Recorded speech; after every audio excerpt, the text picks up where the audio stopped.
So one of the interesting customs that has developed on Chanukah is to play with a little toy. In Hebrew it's called a sivivon, and in Yiddish or in German it's called a dreidel. And basically the dreidel is, we have to do some graphic what the dreidel looks like, but it's basically something that has four sides, and on each side is written another letter. There's a nun, a gimel, and a hey, and a shin, which stands for an acronym for Nes Gadol Hayasham. A great miracle happened there. And in Israel, instead of the word sham, instead of the shin, there's a pei, which is Nes Gadol Hayapo. A great miracle occurred here. Now this is a very interesting toy, and that's played on Chanukah. The origin is a little bit obscure. We're not really certain of the origin. There's a tradition that this is a toy that the kids played with on during the Roman occupation of Israel. There's no historical evidence of that, but that's part of the tradition. It's an interesting toy because this toy also is related to a German toy that was played. And the way this game is played is that if you win, if it lands on the nun, you get nothing, and the gimel you get the whole pot, and hey you get half, and shin you put in. And actually that corresponds to the letters, which in Yiddish, which is a variation of German, which is nicht, which means nothing, if it falls on nun, and a gimel is ganz, which means everything, that you receive everything. Hey is halb, which means half, so you receive half the pot. And shin is shtelarayin, which means put in. But there's, as everything, even though this is just a custom, as everything, there's deeper Kabbalistic understanding of this toy as well. And the nun gimel hey shin, the same letter formation, appears in the Torah when it speaks about Jacob sending in his son, about to journey into Egypt and to meet his son Joseph. It says Ves Yehuda shalach of Goshna, that he sent Yehuda to go in front of him into the city of Goshna. So the word Goshna, which is the city of Goshen, has the word Gimel Nun Shin Hey, which Goshna is Nun Gimel Hey Shin, has the same four letters. So Yehuda, which obviously, if you're familiar a little bit with the Chanukah story, the idea of Yehuda is connected with Yehuda Maccabee, who ends up becoming the great one who creates the revolt and leads the Jewish army. Yehuda, and Chanukah is also related to the idea of Haidah, which is to give thanks. Yehuda, Shalach Lefanav Goshen, Yehuda goes into Goshen. Now, Mitzrayim, the idea of Mitzrayim is exile. So the sending of Judah into Goshen somehow breaks the possibility of exile and allows them to exist within exile and still not get sunk into the concept of exile. So the Medrash, and Rashi brings this down in the commentary, is that Yehuda goes down to establish a yeshiva. So let's understand what this idea of Nun Gimel Hey Shin really means. So when you have the Nun Gimel Hey Shin, they could be an acronym for Nefesh, which is spirit. Gimel is Guf, which is body. Shin is Seichel, which is intelligence. And Hey is HaKal, which is everything. So you have body, spirit, intelligence, and everything. These are four existential realities that we have.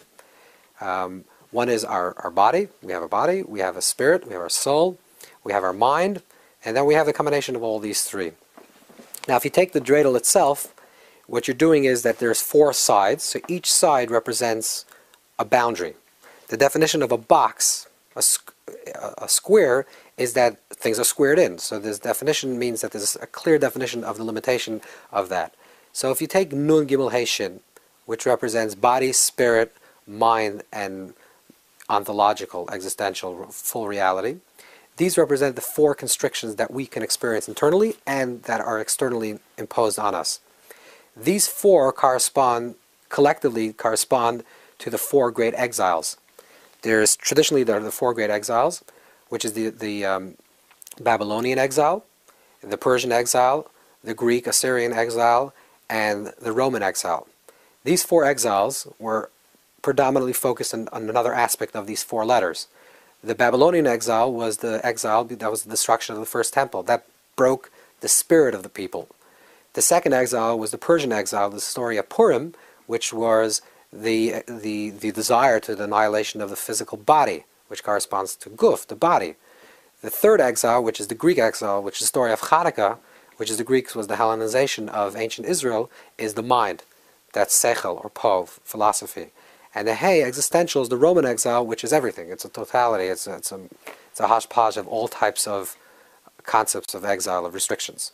This is just on an external level, but then we have to really understand how this works internally.